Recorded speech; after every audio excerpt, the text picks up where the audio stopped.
Hello users. Today we'll unbox and play Birds of Prey. The game was developed by Argonaut Software and published by Electronic Arts in 1991. Let's take a look at the box. This is a cover that can certainly manage to catch the attention of those who love airplanes.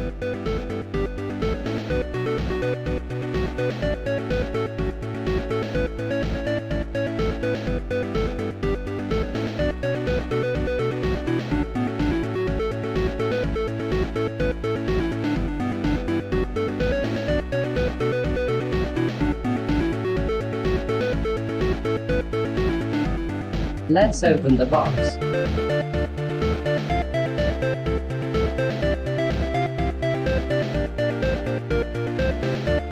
The game comes on two unprotected 3.5-inch floppy disks, which means that it is hard disk installable. Disk 1 is the intro, while Disk 2 the actual game.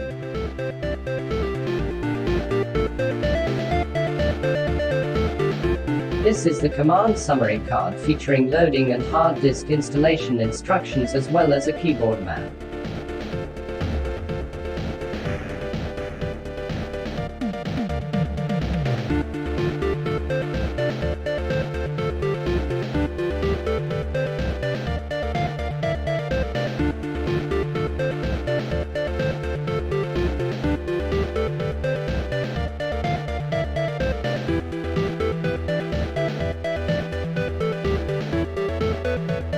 There's also a manual addendum with information on an additional view option and aerial refueling controls.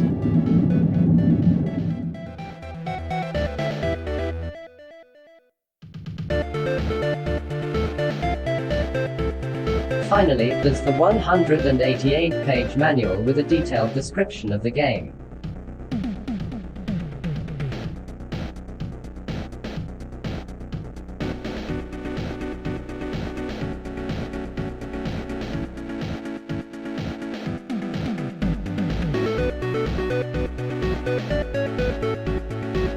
The technical reference found at the end of this manual serves as the game's copy protection, as you will be asked for a number after loading the game which you need to look up.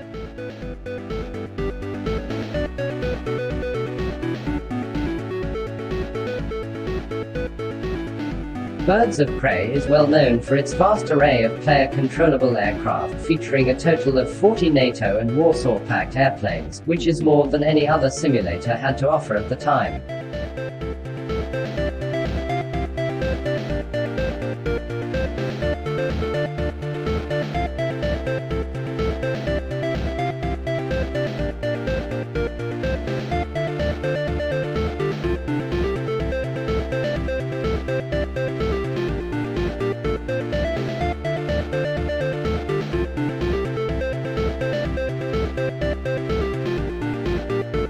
This is a photo of the development team.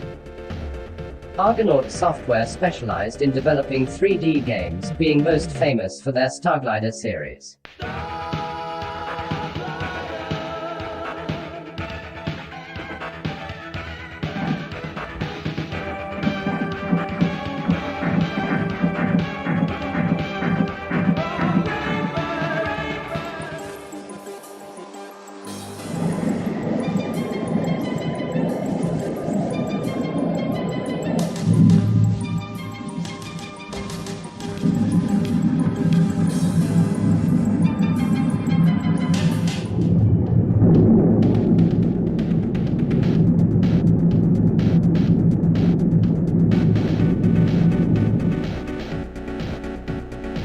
The game's scenario involves an East versus West total war, simulated by a dynamic campaign. Each side occupies its own territory on the map, and you can choose to fight for either one, flying NATO or Soviet airplanes respectively. The game saves your progress in the form of your pilot's record. There are 4 levels of difficulty which determine how many aircraft you're allowed to lose during the campaign and the precision required for aerial refueling. You can also choose from the green fields, desert and Arctic terrain types, which essentially changes the ground color.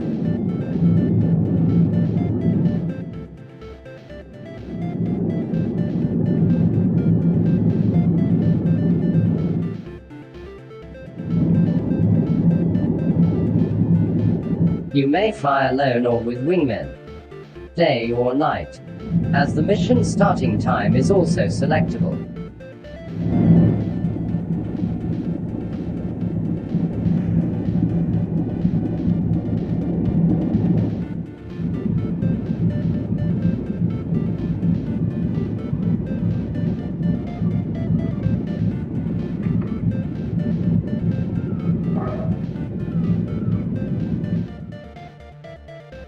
The graphics are quite good, with nice static screens and detailed 3D models, especially those of the airplanes, although their landing gears look a bit funky.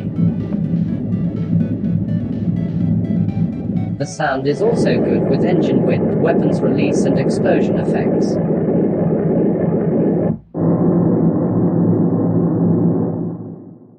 There are 12 different mission types available, including interception,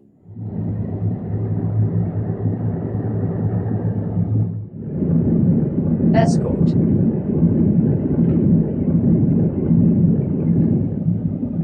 bombing,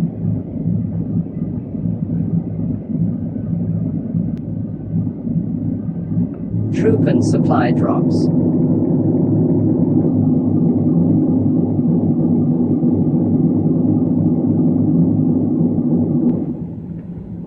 reconnaissance,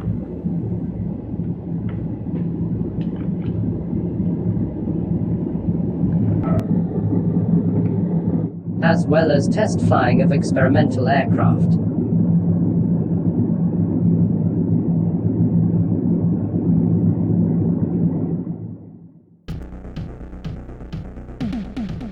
Available weapons include missiles and bombs of both factions, but some pylons and possible loadouts are often unrealistic.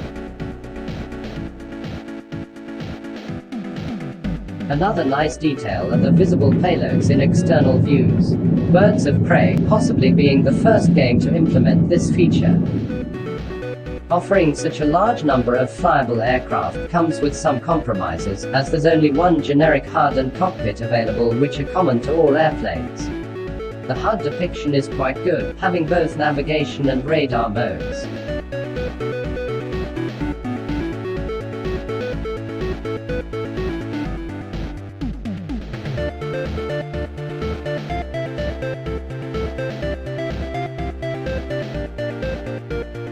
The instrument panel includes many essential indicators such as altimeter, VBI, angle of attack, G-force and artificial horizon, as well as an MFD. Aircraft systems such as the radar are also common to all airplanes, meaning that it is available even on planes not equipped with one in reality. It has got some basic modes such as range while scan, track while scan and air to ground, of which the first one looks best.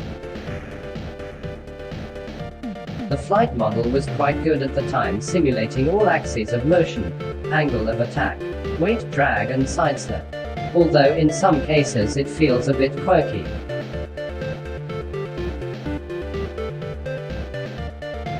Wing sweep and VTOL, even though simplified, are also simulated where appropriate. While high G-forces can damage your plane and departing from controlled flight is also possible.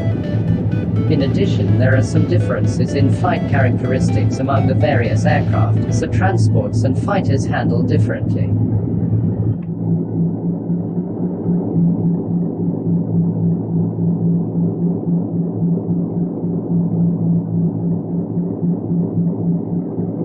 Furthermore, the game features carrier takeoff and landings.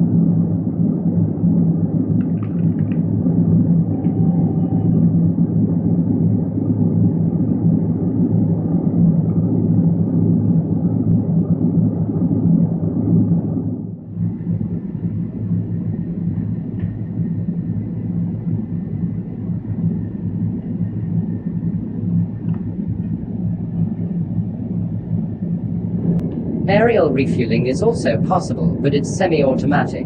meaning that you only need to form up behind the tanker at a distance depending on the chosen difficulty level, and then the autopilot will take over for the fuel transfer.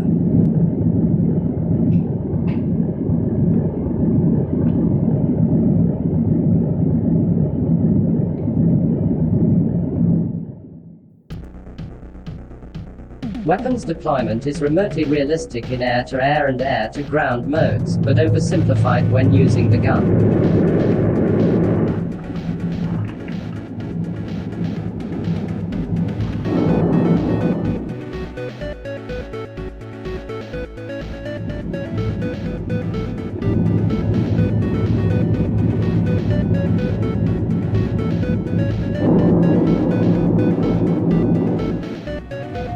Generally, air-to-air combat and missile evasion are quite easy.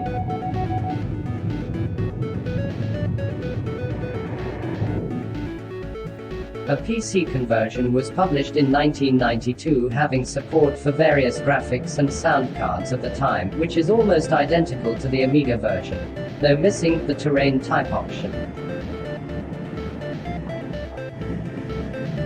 Summing up, Birds of Prey features a plethora of both NATO and Soviet fireable aircraft and weapons, a dynamic campaign, a good flight model for the time, detailed 3D graphics with visible payloads, selectable terrain colors, real-time change between day and night, as well as nice sound effects.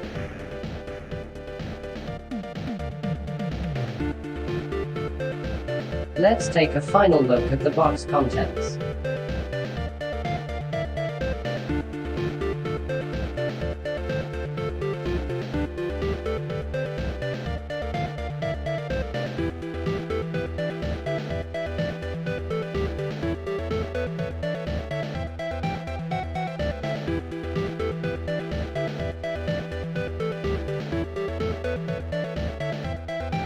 One of the most memorable features of Birds of Prey on the Amiga was its intro.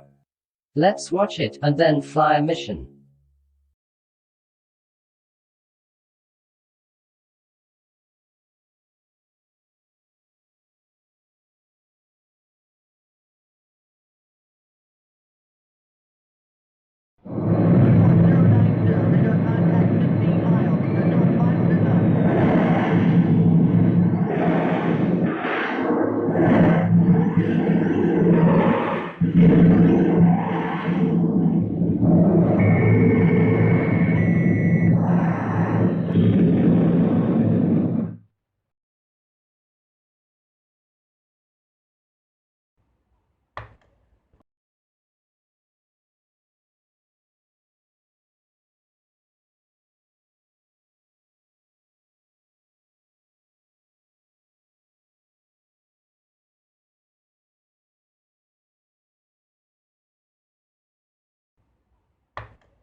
That was a memorable simulator for the Amiga, enabling users to fly many airplanes not available in any other game while still being somewhat realistic.